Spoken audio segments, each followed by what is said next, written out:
Welcome everybody. Thank you so much for joining our webinar today. Just for a bit of background, this session will run for approximately 20 minutes plus a Q&A session. If you're not able to make it for today's talk, this session will be recorded so you can watch it any time. The Q&A will take place at the end of the session, but feel free to drop any questions within the chat throughout the session. So cool, let's get right into it. As a bit of an introduction, my name is Dimitri. I'm an SEO account executive here at Roast, and I'm joined by my colleague today, Rachel, who is also an SEO account executive. So a bit of off-topic fun fact, I love riding BMX. I've been doing it for about 8 years, and it's one of my favorite hobbies.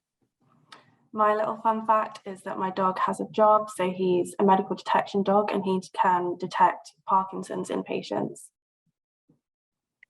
Amazing. All right, bridging the gap between technical SEO and content. For today's agenda, we'll start off by kicking off what technical SEO and content is, the relationship that these two areas have between each other, and how can they be reinforced by working together. Then we'll talk about the importance of steering content creation through technical SEO, what Google's view is on content currently, how we can leverage data and industry insights for content creation, and the best practice methodology that we should follow. Then we'll talk about how we can improve site rankings and organic performance, so specifically about the elements of off-page SEO, the EAT factors, brand awareness and traffic coming to your site, and the content and your customers. Cool, so what is SEO? SEO stands for Search Engine Optimization, and it's the process of developing and refining websites to improve their organic visibility in search engines. So as a snapshot of what SEOs do on a day-to-day basis, so we adapt landing pages to target keywords. So in a way, this ensures that our landing pages stay relevant to what people are searching for in Google. We improve the UX design and informational architecture of the site. So this focuses on how users can maximize their journey as effective as possible. How can they interact with their website in the most effective way and get all the information that they need seamlessly. It's also significantly on reporting on data and insights. So the way that our site currently ranks against certain keywords, the amount of traffic that we're generating to the site, through these reports that we do, we're also able to identify which areas need improving and which areas are currently doing really well. And then it's also a resolution on technical issues of the site. So specifically about the site speed, the user sort of interaction with mobile. So how compatible is our site on mobile? And it's also a way of ensuring that Google is able to find your website and index it properly. So all these areas need to work towards a common goal, and that is to appear at the top of SERP, because the higher position that you have within SERP, the more traffic will come to your site. So some key industry stats from the SEO. 49% of marketers report that organic search has the best return on investment than any other marketing channel. 53% of US consumers say that they research products using a search engine before deciding whether or not to buy. 68% of all online experiences begin with a search engine. So these stats just show that there's clear, important presence of SEO within digital marketing and search. So what is content? Content can be defined as any information stored on a website. It comes in the form of text, graphics, audio, or video. And in terms of SEO, we mainly break it down within 3 categories. The first one is hero content. So this is large-scale content that generates a lot of media noise. It targets specific trends within the world, and it has usually a larger scale in output and results. So these are your massive sort of brand campaigns. Hook content is your evergreen content that has a lasting relevance within your site. It establishes a presence within the site to generate links coming to there. So this is more like white papers and reports. And then thirdly, your hygiene. So this is functional content that sits on landing pages and offers sort of solutions and answers to specific search queries. So this is where the bulk of our technical SEO value comes from. So what is the relationship between SEO and content? SEO is a brand visibility tool that ensures that users can find your website in search. Content is the uniqueness that attracts users to come to the site and stay on the site, and then eventually become potential customers. An analogy that we like to use is SEO without content is like a body without a soul. So if you have content, but it's not guided through best practices of SEO, it's really just limiting its potential that it could have within Google. All these areas, they work towards the goal of making Google understand you. And we have to answer three main questions about that. The first one is who you are, what is the site? Is it easy to find information about your site in Google? Do you have some sort of presence on Wikipedia or local businesses? What do you do? What are the products and services that you list on your site? What sort of content do you have on there already, and how does that interact with other sites on Google? And lastly, why should you rank? What is the awareness that you have on your brand currently? What sort of referring domains currently link back to your site? And what sort of interaction do users have when they come to your site? Do they drop off it straight away, or do they purchase something? So these are the three core questions that we need Google to understand from us. So your keywords are effectively the linchpin between what your users are searching for and the content that you have on your website. So how can SEO and content work together? So firstly, matching keywords to your search intent. So after the BERT algorithm update, which is essentially Google's natural language processing tool, which can contextualize each word in a phrase in relation to every other word in the phrase, sites should be placing more value on creating content that's valuable to the user. So the technical aspects that we need to be optimizing are your title tags, URLs, headings, and your internal links. And this is going to give your content a higher chance of ranking.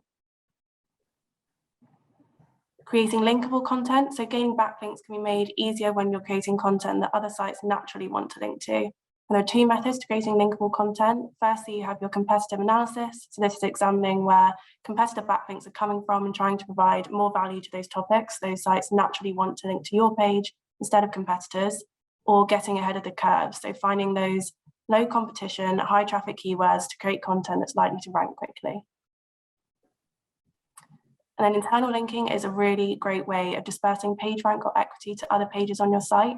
So the number of internal links pointing to a page is a really great signal to search engines about the relative importance of that page. It's also great for making it easier for Google to index your site.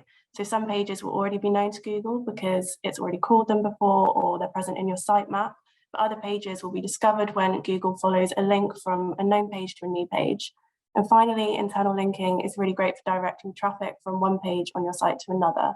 And this is particularly important when it comes to content, as you can effectively create a sales funnel from blog content to your more transactional or service pages. So steering content creation through technical SEO. So firstly, looking at Google's view on content, how it deems web pages to be relevant. The most basic signal that content is relevant is when a web page contains the same keywords as a search query. But beyond that, Google uses data to assess whether results are relevant to queries. For example, if a user searches dogs, they're probably not looking for content that repeats the word dogs loads of times. So the algorithm is going to consider factors beyond content, such as kind of your pictures of dogs, videos, or a list of breeds. So this is where establishing intent is really important, and optimizing your image alt text and file names. There's a little picture of my dog Peanut. He had to make it into the deck. Very lovely. And then ranking useful pages. So the algorithm is going to analyze different factors such as your freshness of content. So this is where it's really important to keep up with seasonal trends, updating for new offerings, and that's going to ensure that your content is also factually correct. The number of times your search terms appear and the user experience of the page. And if your content's hitting all of these benchmarks, it's very likely that prominent websites on that subject are going to want to link to that page. And that's a really good indicator to Google that the content's of high quality. So how can we signal to Google that our content is relevant and useful? Firstly, any content that is user first is more likely to be deemed useful and rank well, but on a more granular level, being descriptive, so using accurate descriptive titles for your pages, being complete, mentioning everything that your site has to offer, being topical, so updating your content to account for seasons, trends, or new offerings, Using text, so not putting your site content only in images, videos, or other text formulas that are difficult for Google to read, and getting referrals, so having your site mentioned in other useful places online by creating content that people naturally want to link to. So your best practice methodology, first of all, adding your main keyword early in your content. So Google's going to put more weight on terms that appear at the top of the web page. This is really important. Ensuring all titles, descriptions, and content is unique. This is going to help avoid duplicate content and reduces the chances of having your pages compete with each other. Optimizing your title tag. So your title tag should always include your target keyword.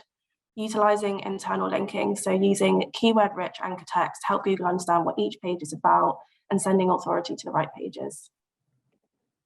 And whilst it's preferable to create SEO-informed content, refurbishing and optimizing old content can also improve organic traffic by as much as 106%.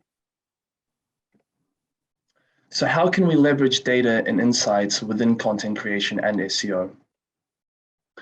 Having access to authoritative data gives us the necessary insight to steer content and SEO into the right direction. So being able to understand the audience that we're targeting, specifically their characteristics or the topics that they're interested in, makes it relevant for the content to target them. Knowing which sort of search interest they have, specifically in the queries and the topics that they're searching for, gives us a good understanding of what sort of topics are quite interesting right now and popular.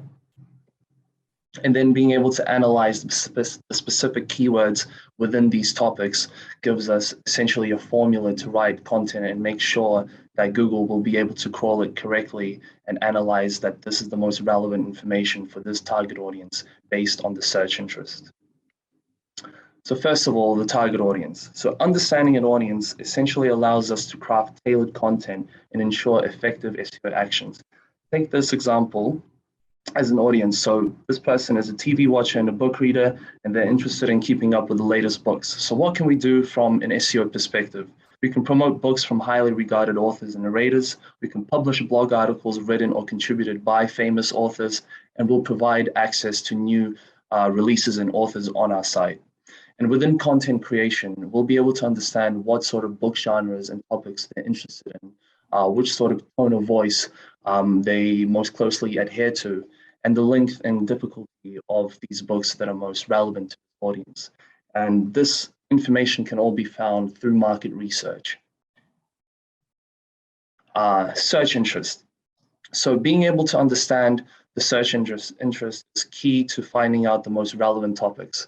So Google Trends provides us access to a large unfiltered sample of actual search requests made to Google. So we can see here from this graph that this is both two lines for Johnny Depp and Amber Heard. We can see that when their trial began, the interest quickly rose up, and then it peaked when the verdict came in. So this is a clear indication that currently in Google, a lot of people are searching for terms related to this topic. And then the keyword research helps us understand the actual language that an audience uses when they search for products, services, and content. This essentially gives us the formula to write content. So there's a lot of resources online that gives us this data specifically into the key terms and questions that people ask for, the average monthly search volume that's associated with those terms and questions, the location of where this traffic is coming from, and the top performing pages that are currently ranking for these sorts of keywords. So being able to combine all these three elements is crucial for SEO and content, because through that we'll be able to generate some real value for brands. So being able to take into consideration these really important and popular topics. So for example, Johnny Depp, Amber Heard, and the defamation trial that they had, this will be able to help brands create a content piece and generate a lot of value. So for example, this one generated 3,500 backlinks, 64,000 organic sessions, and almost 120,000 pounds worth of value if this traffic were to be generated through PPC. Another topic that is currently in the headlines and is generating a lot of news is the war in Ukraine, and also Putin and Russia. These are topics that people are talking about in Google. So this company over here wrote an article specifically about that, tying in those very popular topics with core sort of accurate keywords within the copy. And this generated 2.3 thousand backlinks, 183,000 sessions, and almost 200,000 pounds worth of traffic value. Off-page SEO. So off-page SEO, as opposed to on-page, refers to actions and elements that are outside of your website's control. And these elements have a direct impact on the relevance, trustworthiness, and authority of your site. And it's also a major ranking signals for Google. So as an example, an area of off-page SEO would be guest posting. So this is you making articles or blog posts on secondary external sites, which will then link back to your site. Having media PR, so if your brand is currently within the news, there'll probably be a lot of movement and news going on around the internet. So those sorts of websites will be able to link to you. Social media, local listings. So if your site is put through within directories on Google, people will be able to find your site through there. But most importantly, backlinks. So these are external hyperlinks that are essentially placed on external sites that will link back to you. And Google considers that as one of the two most important signals used to rank websites. So being able to harness interesting and useful content with off-page SEO is very important, because essentially if a business is able to write a blog or an article that entices the reader, it will be naturally shared across others. So we can see here that the top ranking pages have more backlinks than the lower ranking pages. And actually the #1 search result in Google has 3.8 times more backlinks than the sites that are positioned between 2 and 10. Brand awareness and organic performance. So the purpose of technical SEO and content is not only to rank higher, is not only to make websites rank higher in Google, but it's also to establish yourself as a reputable brand and improve your overall organic performance. So these areas are focused on improving your visibility within SERP. So the higher position that you have within the SERP, the more likely users want to click on your site, because it's a sign of authority and it's a sign of you being reputable, being at the very top. So yeah, it could essentially help users recognize that your brand and differentiate it among competitors. There are 5 billion searches made per day within Google. So this is a huge opportunity for brands to conquer a unique and differentiated space in people's minds. Content and your customers. So over here, we're looking specifically within how top of funnel content can drive down and impact bottom of funnel content. So at the top, we have our hero content, which is the large scale sort of brand campaigns that generate a lot of media noise within Google, specifically about our brand. And the audience that we'll be targeting is very high. And then it will go down towards hook content, which is more specific to the topic that you're targeting. So it's a consideration. So people will be looking to find out more about a specific topic. And then through that, we'll be able to target the hygiene side of content. So this is your actual landing pages that generate transactions. So this is where people will make any sort of purchase intent. Now having a look at kind of your keyword buckets. So your generic terms are going to be included more in kind of your top of funnel content. So these are really your high search volume, but low conversion rates. It's where customers kind of know what they need, but not in a lot of detail. So using the example of cars, we've got affordable cars, save cars, sports cars for sales. And then you're going to move towards your bottom of funnel content. And this is going to be where customers really know what they need. They're looking to make a conversion, but these are going to be your low search volume, high conversion rate terms. And these will predominantly be kind of your product landing pages. And then just a consideration of evergreen and timely content. So your evergreen content should be optimized for SEO queries with your kind of key terms relating to your products and services. So you've got obviously your products and sales pages, kind of any podcasts, case studies, and then your timely content shouldn't be optimized for SEO rankings, but it's a great way to support your evergreen content through internal linking. So you've got your blog posts, your news, and your industry updates. And then looking at how we can improve site rankings and organic traffic. So integrating the two approaches, this is a really great visualization of how technical SEO can enable you to rank, but content is really going to improve that ranking ability and get you to those top spaces on the SERP. Now your EAT factors. So EAT factors is something that you'll hear a lot with regards to content. So you've got expertise, authoritativeness, and trustworthiness.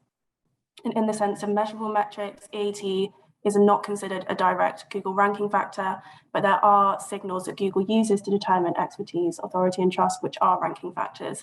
So this is going to be really important in determining the credibility of your content. And it's the basis of evaluation as to whether a website and its pages create real value for a user. And this is really important as Google essentially wants to serve up the pages with the most value in relation to the specific search queries. So how can we demonstrate that our content is hitting all of these EAT factors? Firstly, building more links. And it's important to note here that Google's really good at understanding which links count. So make sure you're prioritizing the natural link building of high quality links over low quality ones. Checking the facts. So quality rated guidelines say that articles must be factually correct to demonstrate a high level of EAT. Getting more reviews. So Google tells its quality raters to use online reviews as a source of reputation for businesses. Hiring experts, so using renowned authors for content, hiring people that have a proven track record in the industry, or those who are already well known for creating high quality content on the topic. Flashing your credentials. Now there are two places you can do this, your author bio or your About Us page. And here you might also want to consider using schema markup to provide information about expertise in a more structured way. So the key takeaways from this webinar. Obviously, from now, I guess we can see that technical SEO and content, they have to work in synergy to essentially generate the maximum amount of value for your site. The first one would be considering that users search intent within content creation and creating naturally linkable content. Steering content creation by leveraging authoritative data and insights and the relevant keywords. And lastly, when SEO and content is done right, it can seriously boost your traffic and increase your brand awareness for a specific niche. So that concludes our webinar. We hope that you enjoyed it and took some interesting insights from this. If you have any questions, we'd be happy to answer them in the Q&A section happening now.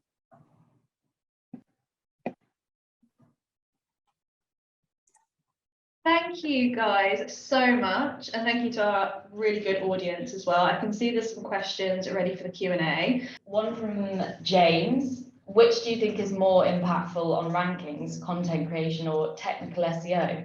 Which you kind of alluded to in your summary slide, Dimitri. Yeah, I guess the sort of answer to that it has to be both.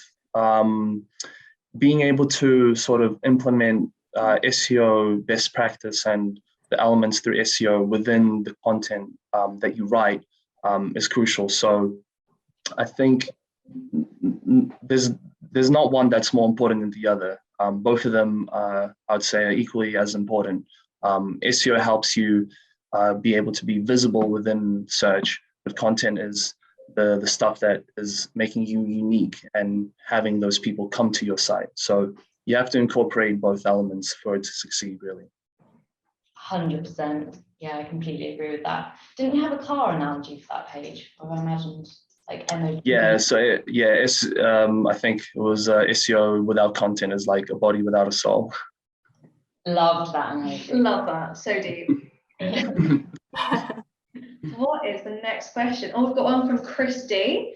I have a question too.